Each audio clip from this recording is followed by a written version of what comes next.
गणेश, इधर आओ। क्या बात है पापा? अपना फोन देना। अरे ये क्या किया? अभी नया खरीदा था। ये फोन तोड़ने की क्या जरूरत थी? मेरी जिंदगी नरक बना दी है तुमने। मैंने? ये सिम किसके नाम पे है? आपके नाम से। और इसका बिल कौन पे करता है? आप ही पे करते हैं। तो फिर इस फोन पे लड़की से प्यार भरी बातें करके उसे परेशान करोगे तो पुलिस किसको पकड़ेगी? ऑफ कोर्स आपको। वो मैं इस राज्य के सीनियर आईएएस आईपीएस ऑफिसर्स मेरे कमरे के बाहर वेट करते हैं सिर्फ मुझसे बात करने के लिए। लेकिन आज एक एसपी ने मुझसे शिकायत की, सर लड़की का चक्कर छोड़ दीजिए, आप तो शादीशुदा हैं, ये सब आपको शोभा नहीं देता। तुम्हारी वजह से मुझे लेक्चर देकर गया, उसकी नजरों में मेरी इज्जत क्या रह गई? हाँ। कौन है वो बदनसीब? हमारे एरिया की एमएलए है। अरे वाह, इससे कम पोस्ट की लड़की नहीं मिली। तूने तो सीधा असेंबली में जाके डाका डाल दिया। कितनी खुशी की बात है ना। तू चुप कर। इन मैसेजेस का क्या मतलब है? कौन से मैसेजेस पापा? 1 2 3 टुडे आई एम फ्री। 4 5 6 दिल है तुम पर फिक्स। स्कूल बुक से कॉपी मारा था। मेवा खिलाऊंगा, मेवा ना मिला तो क्या लिखा है ये? शायरी ट्राई की है। अक्कड़ बक्कड़ बम्बे बो 80 90 पूरे 100, ये क्या बकवास है? अलार्म की रिंगटोन है। कब एक्सेप्ट करोगी? लव का एप्लीकेशन। ये बताओ तुम कब गिरोगी? लव में। तुम कब करोगी? फोन तुझे तो मैं कर रहे। एक बात बता बेटा, तुझे प्यार करने के लिए मेले के अलावा कोई नहीं मिली थी? अरे दादी, एमएलए से शादी हो गई तो लाइफ सेट हो जाएगी। लाल बत्ती वाली कार फ्री, सरकारी खर्च पर घूमेंगे, ट्रेन के लिए टिकट फ्री, ऊपर से सरकार की तरफ से फोन भी फ्री, राशन से लेकर भाषण तक सब फ्री मिलेगा दादी। इज्जत भी फ्री में नीलाम हो जाएगी। अरे यार क्या बकवास टाइमिंग है मनहूस साला। Welcome sir. देखो बेटा, लड़की को ताड़ना घुमाना माँ बनाना तुम्हारा पर्सनल मैटर है, लेकिन उससे पेरेंट्स को हार्ट अटैक हो सकता है। वो तो आपको भी हो सकता है। कहते हैं ना, यत्र नारी पूज्यन्ते समथिंग समथिंग देवता। इसका अर्थ जानते हो बांगड़ू? हाँ, लड़की को पूजोगे तो राखी बांधेगी, पटाओगे तो शादी कर लेगी, यही है ना अंकल? बाप रे कमाल है सर, इसके लाइफ के कॉन्सेप्ट्स बहुत क्लियर हैं। एक दिन इसको क्लियर कर दूंगा। अंकल से कुछ संस्कार सीखो। सॉरी सर, मैं उतना भी महान नहीं हूँ। मैंने ऊटी में खूंटी गाड़ दी, अब अपनी वाइफ को लेने आया हूँ। बस कर, कितना डालेगी? मेरे स्वामी आ गए, मुझे कुछ नहीं खाना। अरे क्या हो गया, ऐसे सच धज रही है मानो कोई लड़का देखने आने वाला हो। भाई टकलू आया है ना। ऐसा मत बोल, मेरे लिए तो वो आज भी हीरो है। काय का हीरो चपड़गंजू तो लगता है। अभी तो उसके साथ घर जाएगी, खाना बनाएगी उसके लिए, वो खाना खा के खर्राटे मार के सो जाएगा। अब बुढ़ऊ से उम्मीद भी क्या करेगी, जवानी बर्बाद करी काय को। ए भैंस, मेरी बुराई कर करके और कितनी मोटी होगी। पद्मा अब घर चलें? पाइपलाइंस के लिए 8 करोड़ सैंक्शन करवाए। अब आपको पीने के पानी के लिए यहाँ वहाँ भटकना नहीं पड़ेगा। मेट्रो का काम भी जल्द शुरू होगा। मैडम की प्रेस वालों के साथ मीटिंग है, आप लोग जा सकते हैं। MLA madam, I love you. ये कुत्ते की तुम यहाँ? मैं आपका सच्चा फैन हूँ मैडम, आपके लिए ये फूल लेकर आया हूँ। कहाँ जा रहा है? उसे जाने दे, मैडम का लवर है ये, सारे काम साथ में करते हैं, डिटेल्स बाद में बताऊंगा। आने दो, आपकी तरह ये भी मेरा फैन है। हाँ सही कह रही है, मैं एक फैन हूँ, आप लोग जाइए। हाँ? मैडम महान है।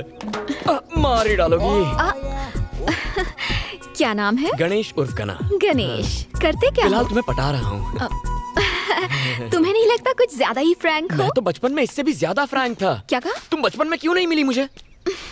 कुत्ते की तरह मेरे पीछे क्यों घूम रहे हो? क्यों? तुम वोट मांगने हमारे आगे पीछे नहीं घूमती? अपने अपने इंटरेस्ट की बात है, डिमांड एंड सप्लाई। ओह, तेरे एक वोट से जीती हूँ क्या बेसाले? एक एक वोट से घड़ा भरता है। भूल गई तुमने हमारी कॉलोनी में आके हमसे प्रॉमिस किया था। मैं कब आई वहाँ पर? आई थी पिछले इलेक्शन में। शास्त्री कॉलोनी आई थी या नहीं? आई थी। एक ओपन जीप में आई थी ना? हाँ तो क्या? तुमने कहा प्यारी नागरिकों, कहा था ना? कहा होगा। फ्लाइंग किस दी थी ना?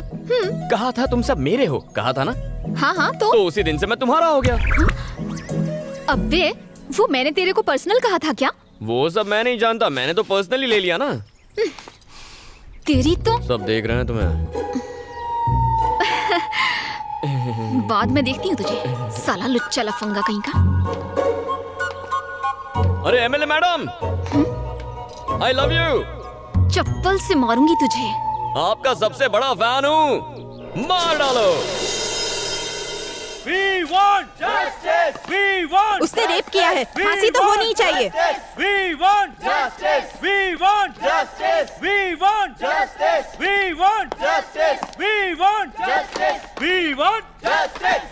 मेरा आज का काम खत्म हो गया, आप चले। चाचू मुझे एक केस करना है। किस पर केस करेगा? उस एमएलए पर। एमएलए पर करेगा? हाँ, मेरा कॉल अटेंड क्यों नहीं करती? अबे ये भी कोई बात हुई? अरे साइकिल की चोरी पर केस हो सकता है, उसने तो मेरा दिल चुरा लिया है, केस तो बनता ही है। कोई कदम लागू नहीं होती। मार देगा क्या इसे? चल उठ जा, निकल तू। ये मामला क्या है?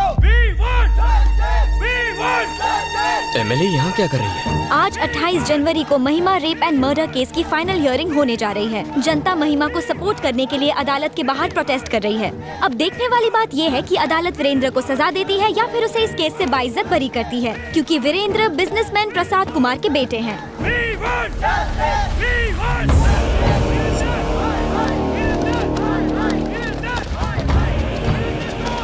धनुष के आदमी यहाँ क्या कर रहे हैं?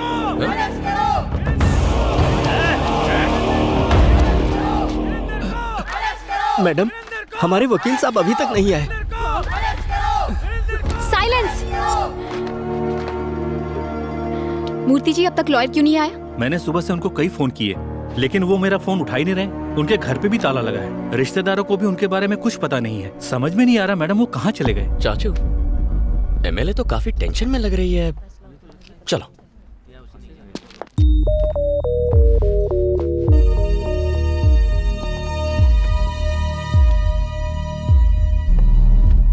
नमस्ते सर।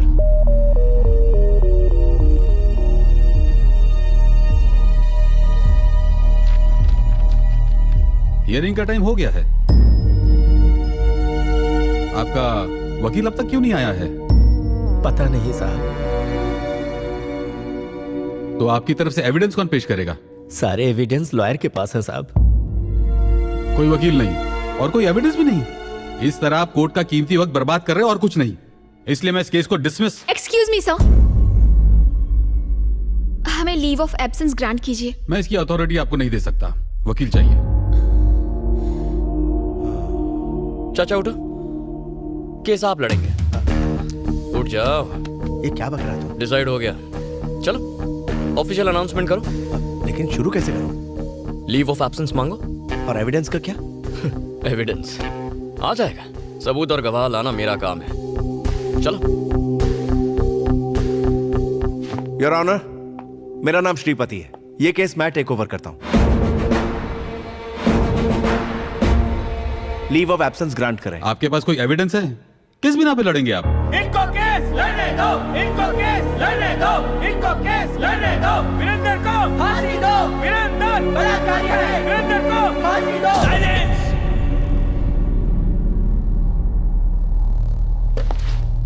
खामोश। Objection your honour. किसी भी केस में क्या चाहिए? सबूत और गवाह चाहिए। न्याय मिलेगा, मगर कब? जब गुनाह साबित हो। लेकिन अखबार में हेडलाइन छपने से या किसी न्यूज चैनल के कहने से या लोगों के आवाज उठाने से या किसी एक एमएलए के सपोर्ट से केस का फैसला नहीं होता। जज साहब, जज साहब, रात को अगर रेप हो तो अगली सुबह लड़की 6 महीने की प्रेग्नेंट नहीं होगी, ये आप भी जानते हैं।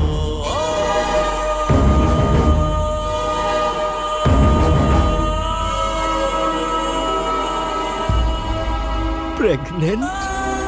यस, आप इसे रेप कह रहे हैं। जिस दिन रेप हुआ शी वॉज 6 months प्रेग्नेंट। ये रही पोस्टमार्टम रिपोर्ट। लड़की का चाल चलन ठीक नहीं था। उसे एक नहीं 10 बार होटल के रूम से कांस्टेबल ने गिरफ्तार किया था।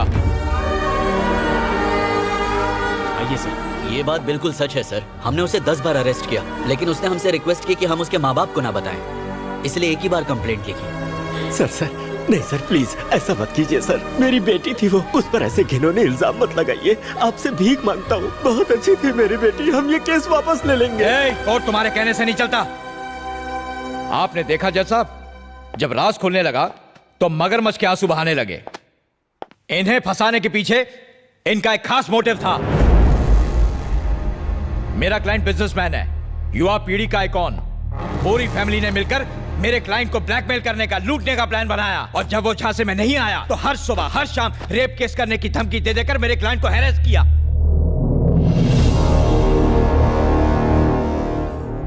इनकी बेटी धंधा करती थी, वीरेंद्र को ब्लैकमेल करके उससे मोटी रकम ऐंठना चाहती थी। सारे एविडेंस भी यही कहते हैं, और ये ना सिर्फ मेरा दावा है, this is the only truth.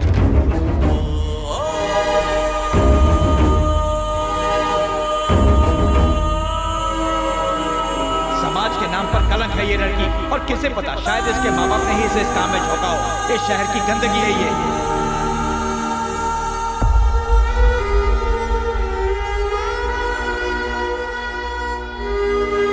ऐसे लोगों को इस समाज में रहने का कोई हक नहीं है जज साहब।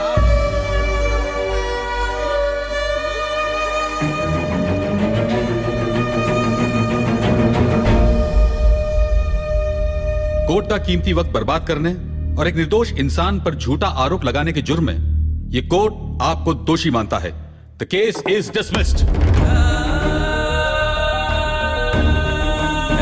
चला जा जा।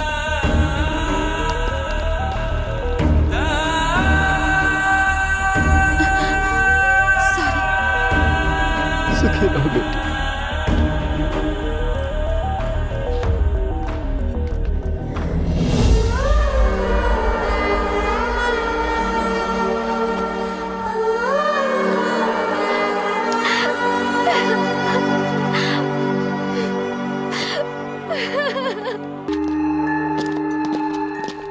एकड़ जमीन में से आपने सिर्फ 250 एकड़ जमीन क्यों ली? ये समझ में नहीं आया। बाकी के 50 एकड़ मेरे वॉचमैन के लिए है।